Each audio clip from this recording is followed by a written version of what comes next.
bubble, stock market's in a bubble, bond market's in a bubble. So I just caution you on that because, as some of you heard me before, the best time to buy is after the crash, right? I mean, that's right. So just be careful right now. So take what we say right now. Just realize we're at the top of a bubble right now. We are at war with Russia, and we got a moron running our country.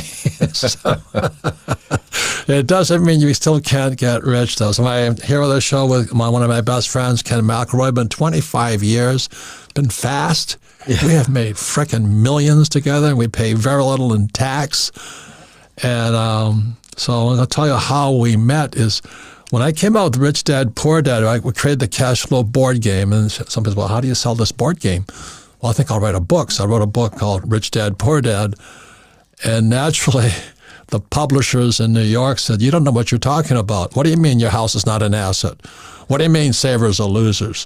What do you mean the rich don't work for money? And it just violated everything that these academic types are taught. And the reason is because they went to school. They're A students. And capitalists don't really need that stuff. So anyway, I'm catching hell all this, and then I meet Kenneth McElroy, and he goes, hey, I like what you're saying. Yep. Right? So what happened? How'd that happen? Well, I got to tell you, like millions of other people, Robert, I loved your book. It was exactly the message that I hadn't read anywhere, and it was true. And so I was lucky that I got to meet you after reading it, and I it was what I was doing, but there was no book about what I was doing. I just knew that cash flowing real estate, using bank debt, and all those kinds of things worked. Yeah, because everybody was saying get out of debt, live debt free, and all that. And for most people, that's really good advice. If you have no financial education, live debt free. And all this. But the biggest mistake that people make is they call their house an asset. And if you understood a financial statement, which is Rich Dad, Poor Dad, assets put money in your pocket, whether you work or not, and liabilities take money from your pocket. So the average person, even if they have a PhD from Harvard, they're buying liabilities they call assets, like a 401k. Is it an asset or liability? Oh, it's a liability. Because the money's going out of your pocket. That's right. I just don't touch that stuff. So it's because Wall Street and the Federal Reserve Bank and all those guys are telling you what to do that you think your liabilities are assets. Oh, my father, poor dad, he always said, yes, son, that house is in our name and it's my asset. And my rich dad was, your father may be a PhD, but he's an idiot, And so when Kenny comes walking up to you one day and says, I like your book, I'm going, thank God. But there was another reason Kenny liked the book is because the key to real estate is management, property management. And what were you doing at the time? Well, that's part of why I loved your book is I was managing property for other people. So I was an on-site manager. I was collecting rents and paying the bills. And then if there wasn't enough money, the owners would get mad. If there was more, I would pay it to them and then we'd be happy. And it was really that simple. That's how property management is. If you return cash flow to them, they leave you alone. If you don't, they don't leave you alone. So in the property management world, I was living the principles in the Rich Dad Poor Dad book. I literally was managing for people that were using debt. They were using other people's money for the equity. They were buying real estate. They were because I would meet all the partners. They would come through the buildings and I would meet them all. And they were just normal doctors and CPAs and lawyers. And I was like, this is wild how all this works. And then you start to put the pieces together because I was in the business long enough. And the principles in Rich Dad Poor Dad were true, and that's why I enjoyed the book so much. But the hardest part of real estate is finding a property manager. Because if you can't find a property manager, you're it, right? Yeah, and I didn't know that until later. I started managing properties in college, for free rent, basically. And then you learn pretty fast, like who pays rent, who doesn't pay rent, and the problems that can come from renting something too quickly and not doing credit checks and all those little things that all add up to no cash flow.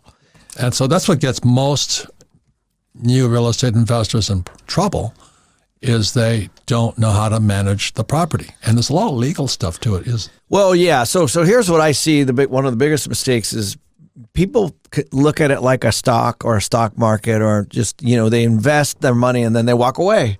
Like all of a sudden, magically, these great tenants are going to show up and you're going to be, getting 3 bids for the landscaping and the painting and the cleaning and all the things and the utilities and looking at all the bills and all that stuff. They just think that just happens.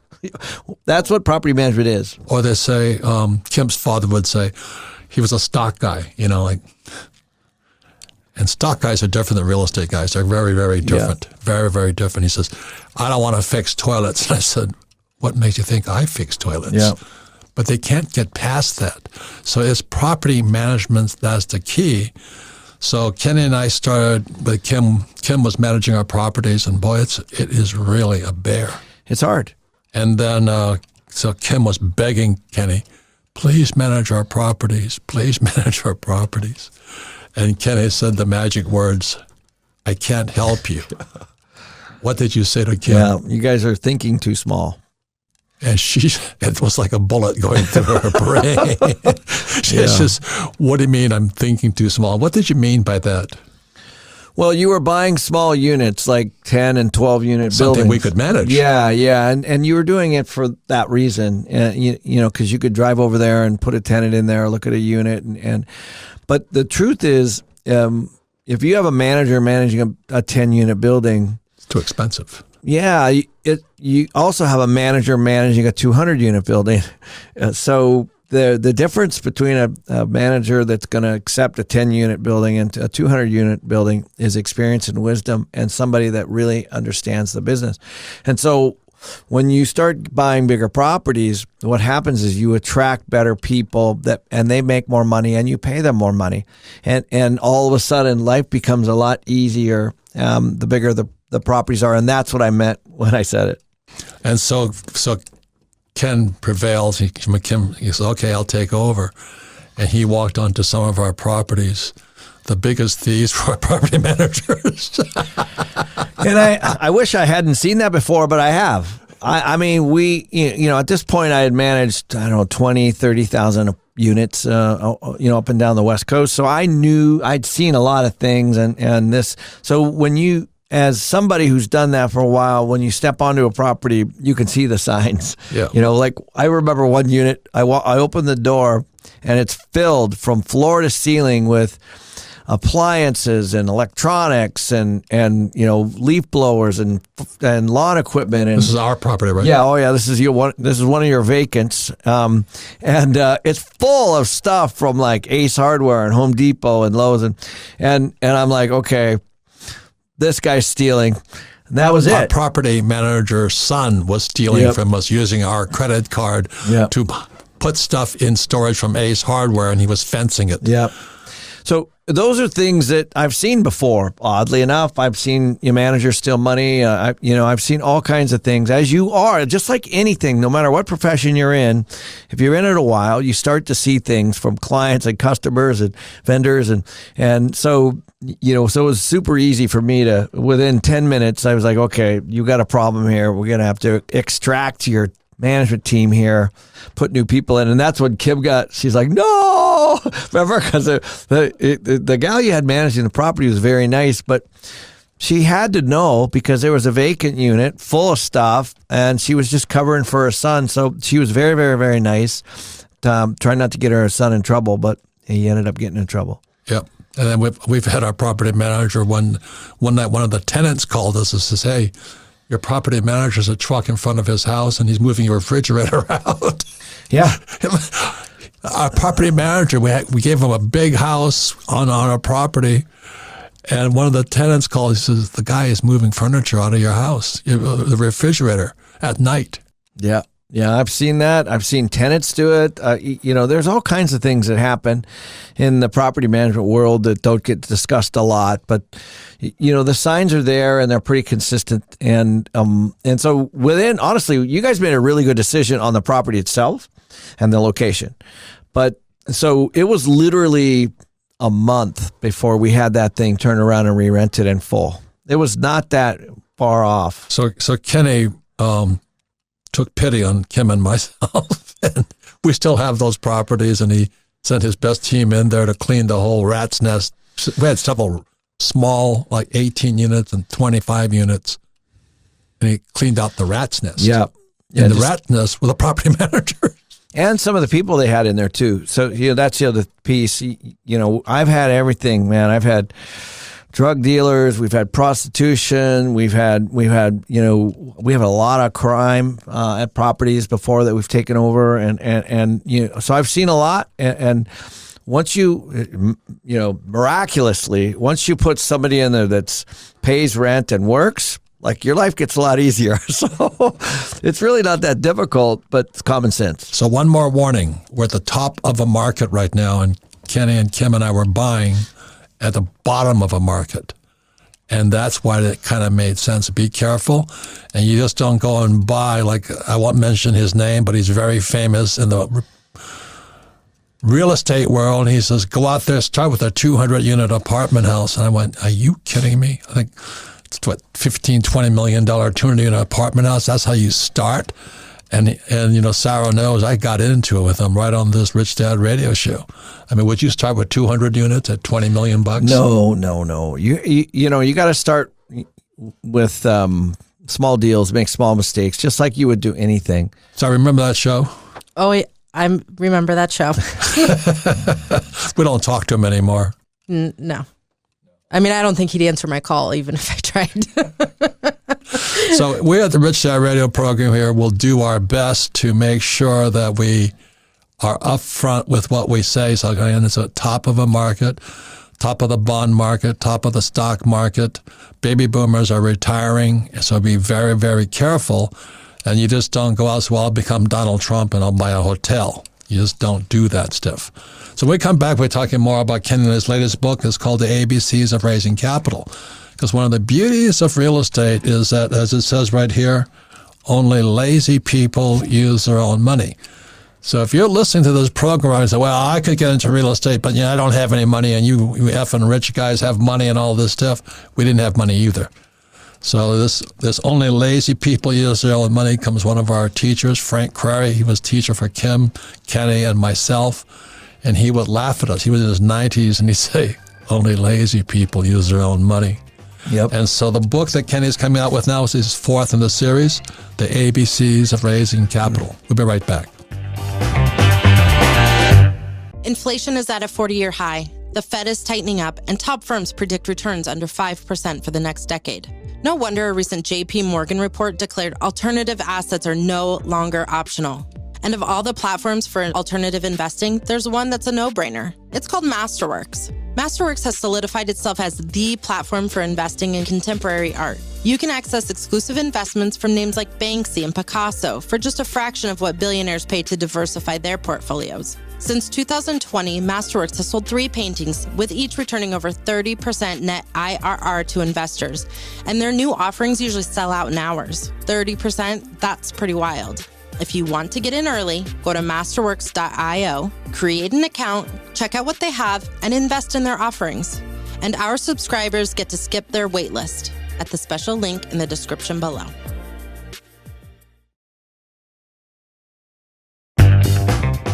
Welcome back, Robert Kiyosaki, the Rich Dad Radio Show, the good news and bad news about money. A guest today is Ken McElroy. And after Kim and I made millions and millions and millions of dollars of them tax-free, and we still own our real estate, we don't sell, we don't flip, we're buy and manage forever type real estate people. Kenny wrote 3 books for us in the Rich Dad series. So what are the first 3 books? So yeah, the first one was the ABCs of Real Estate Investing, and that was a basic book, and that obviously was a bestseller and did really, really, really well. So start with that book, okay? Yeah. Then the next one's a little more advanced. So that's something, putting more complex stuff together, syndications, talking about IRRs or, and those kinds of things, How you refinance, you pull out money tax-free. Yes. You see, guys like Dave Ramsey said live debt-free, not us. We want debt. And that's one of the beauties of real estate. Yeah. So it goes into more detail about how to use debt and that so kind of that's stuff. book 2. Yeah. And then the third one, of course, which we talk a lot about, and we talked about in the first The segment was the property management piece, the ABCs of property management. And because I've seen lots and lots and lots of investors, especially in the property management world, they buy something and then they hand it over, or they try to manage it themselves and they run it right into the ground. But those are the biggest investment opportunities. Those are the greatest deals to buy. When you find an amateur like us running them, that's when Kenny steps in. Yeah. But anyway, so your latest book, the fourth book, is the ABCs of Raising Capital. Only lazy people use their own money. I knew you'd like that one. But you've got to read the first three books first, right? So what does this book cover here? So essentially at this point, I think that if you're getting angry and hearing, I need to save my own money, that's an excuse. I hear it all the time. I have so much equity. I have this. I don't have enough money to invest. That's literally an excuse. That's like I'm fat and I'm not going to go to the gym. It's in that same category. And the truth is the people who raise capital know that this is the way it's done. And so if you think your financial planner raises your capital, they make fees off of you. The entire industry is set up this way. It's set up to attract capital, to invest into things, and you can do this too. And so this book is a step-by-step book on exactly what to look for and how to do it and the questions to ask. So what are some of the points you cover in the ABCs of Raising Capital? Well, the first thing, of course, that we always talk about is finding a deal. If you can find a deal, and this has nothing to do with raising capital, if you can find a deal and you can get the bank to finance it and you can get investors to invest in it and it produces cash flow, then you can just replicate the rinse and repeat. That's it. And when I started years ago, this was 74, my real estate agent, my real estate teacher says you have to look at 100 properties. Yeah. And I looked at 100 properties, you might find one.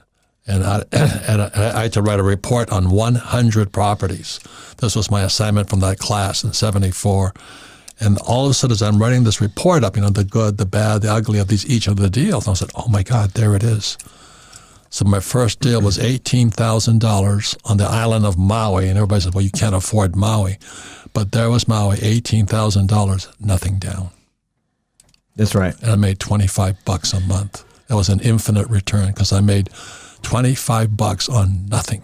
And by the way, that what you did do is you used the bank financing. So it was other people's money. And that is the point. But I had to look for the deal. Right. Now the question is, Kenny, how many deals do you look at before you find one? A lot. I mean, that's the thing. And what happens is if you're investing, let's say stock, I could buy a stock right now on this show, literally from my app on my phone, and so that is super lazy. I hope it goes up. What's hard is looking for deals and finding equity and debt for those deals. That's what's hard, and being able to see them so that you can educate investors. And so that's what we do now. Right. And so that's why your first three books are essential. The ABCs of finding real estate, the ABCs of financing real estate, the ABCs of property management, because that allows you to see, and then you can raise the capital. But a lot of people are lazy. They are lazy, and this is I knew you'd love this quote, because most people believe that they have to have the capital raise, or they need to have come from a rich family, and those are literally excuses. Right. And it's just not true. What I found, the biggest issue that we all have right now, and most of the people that we associate with, are deal flow. And tonight, my 32nd in Camelback, that yep. Apartment. It's an old age home going up. You know how I made my money on that one? How? Our friend Sal got it rezoned from 3 stories to 4. Yeah, change of use. That's called a change of use. That's in the book. Holy mackerel, we made so much money. It's shocking. But then the property in front of it, where Tarbell's and Tomaso's is, tonight I'm meeting with Mark Tarbell, and we want to take a run at that corner. But that's how you find a deal. Well, the thing is, guys, is you drive around and you see, let's say, 3 office buildings on a corner and the 4th one has a home. You could pretty much assume that the height, in that area is already zoned for, something bigger. So that home is all of a sudden very expensive. And that's what you're talking about. Right, right. And as you start to see these things, you can raise capital for them.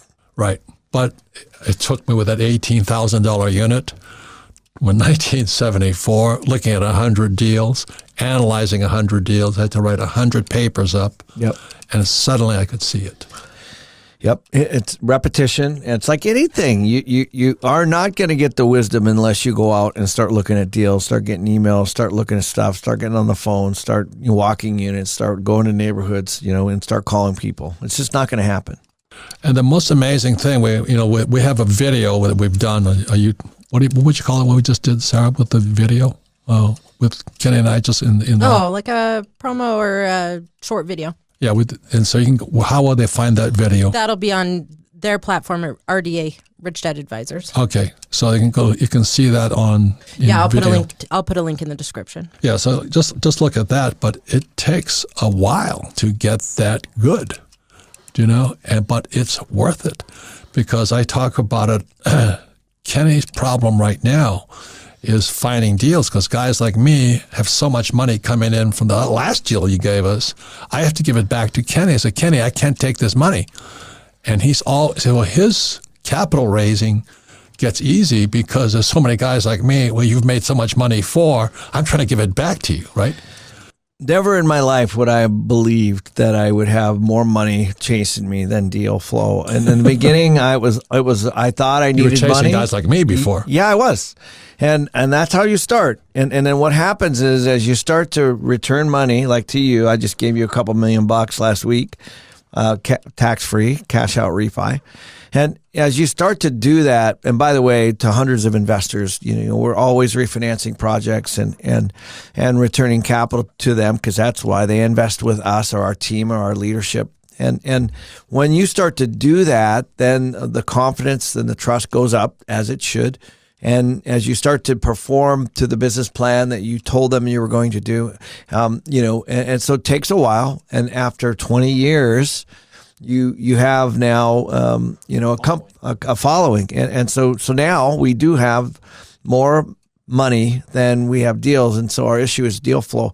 And I'm just somebody that started managing a 60-unit property in college and learned this from zero. So anyone can do this. Well, it takes a lot of practice here. The point here is this: that's why I love property, but I don't like the management part about it. So that's where Kenny started. And I'll say it again: if you can't manage property, don't go into this business. It's a bear. I mean, it is a bear because that's a business then. Yeah, it's like anything. You guys go into restaurants, some are managed well, even the same franchise. Some are clean, some are not, some are friendly, some are not. Same thing with property management. Tenants are good, they're not good. The management's good, they're not good. So it's the same. So one of the things here is what goes from Frank Crary, was my teacher. Only lazy people use their own money. And Frank was teaching me how to find gold mines. Yeah. So Frank sent me all over the world looking for gold mines. I remember. Of all things, and we love that guy. Oh, he's the best. He was the best. He had such wisdom, and I whenever I can get around somebody that's been investing for 50, 60 years, and you should say nothing. You should just talk or listen and ask them questions by talking, and just ask questions and try to get glean as much as you can from them, because that's what I did with Frank. Frank would come over to our house and we'd sit there and just ask him questions. Yeah, because he's done it. He's done, oh my gosh, so much. But my point here is that so finally I put my deal together with Frank. It was a gold mine in China, the biggest gold mine China ever found. I raised $27 million on a Toronto Stock Exchange. We found gold. I was a billionaire for about a year. We had so much gold. And the Chinese government said, thank you very much. Yeah. They took it from me, and I really understood country risk. But that's how you learn. I go, holy mackerel, they just, not that I hate the Chinese people, but I don't like the Chinese communists. They just took my gold mine.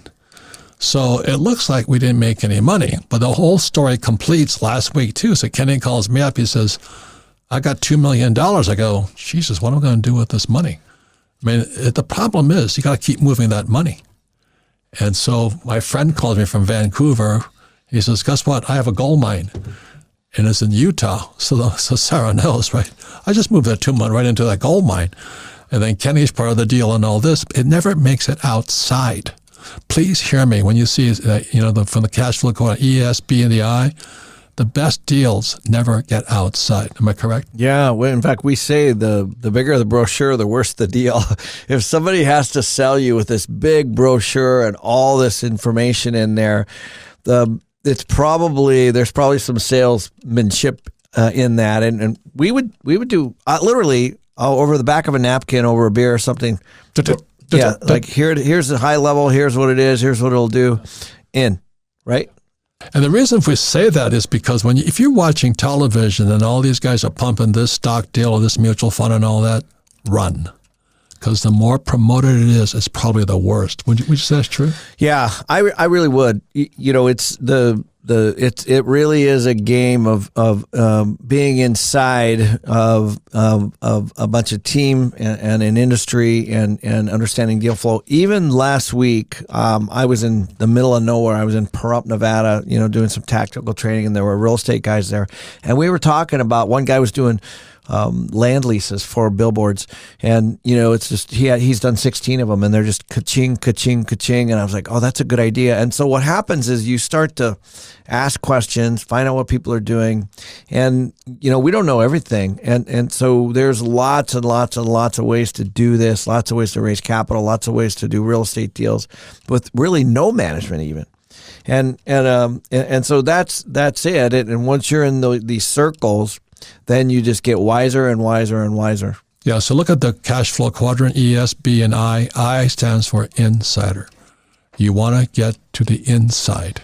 And when you get there and people trust you, you have a good reputation, there's no advertising. The best deal just goes. Like I said, it's tonight. Tonight I'm going to go talk to Mark Telbell. We're going to take a run at this corner. It's a great corner, 32nd and Camelback. It is a great corner. And so we don't have the money, we don't know, but we're going to figure it out. We're going to take a run at it. But that's how it's done. And our friend Sal DeCiccio, when he took my building from 3 stories to 4 stories, what did that do for valuation? So this happens all the time. You guys need to understand, like if there's a home on a corner and there's a 4-story office building next to it, you can go 4 stories. And once you can add another story, of course, it adds the value to the land. So somebody can build something higher. Because I was talking to these 2 young women who they think they're Donald Trump or something. They bought themselves a single family. They're starting, they're starting. And I said, you see that building there? That's my building. What do you see? They go, and all around it are all these 3-story buildings. I go, it's a building. I said, this one has 4 stories. What does that mean? They can't see it, but it's sitting right in front of them. Yep. My friend owned a self-storage on Las Vegas Strip that he owned, and a casino came to him because they could go 40 stories. And so all of a sudden he bought this, self-storage building that was producing whatever, and all of a sudden, because they can go 40 stories, of course that self-storage is gone. It's ripped down, and they go vertical. This happens all over the place. So when you look at the cash flow quadrant, look at Rich Dad Poor Dad, look at Kenny's 3 books plus this book, you'll start to see things that the average person doesn't see because they're too effing lazy. I mean, I had to look at 100 properties in 1974. It was a lot of time looking at 100 properties. And then all of a sudden I could see stuff. Yeah. And the other thing is a lot of people don't realize is when you put money in a bank or you give money to a pension or you give money to a financial planner, they now have a problem because they have to invest it somehow. And so that money is your money. And then they need to find people to invest that money. So that's how the world works. They're just middlemen to your money.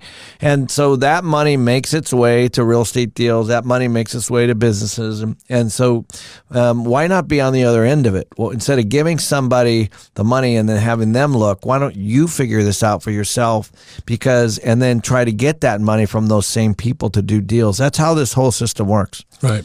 So once again, this is the 4th book in the series of Kenny's books, ABCs of Real Estate, ABCs of Financing, Advanced Guide to Finance The third book is Property Management, and the fourth book's The ABCs of Raising Capital. All are essential. If you're lazy, don't start, because it takes a while, right? It does take a while. It's not something you're going to learn. You're going to make some mistakes, just like we have, and you'll have a lot of wins. And I tell everybody, just focus on hitting singles, because there's way more money than there are deals, and if you can see the deals, you'll get the money. Money flows in. Money just flows in on you.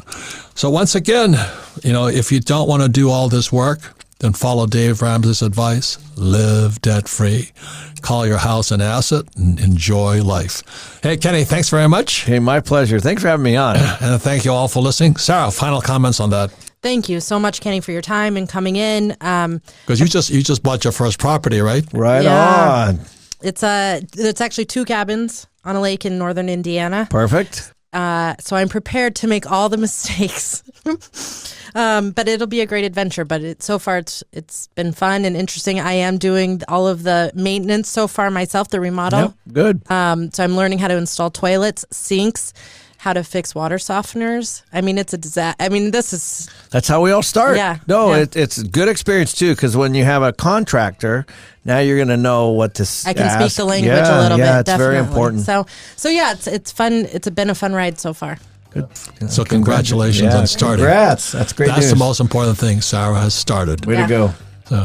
So thank you all very much. And thank you for listening to the Rich Dad Radio Show.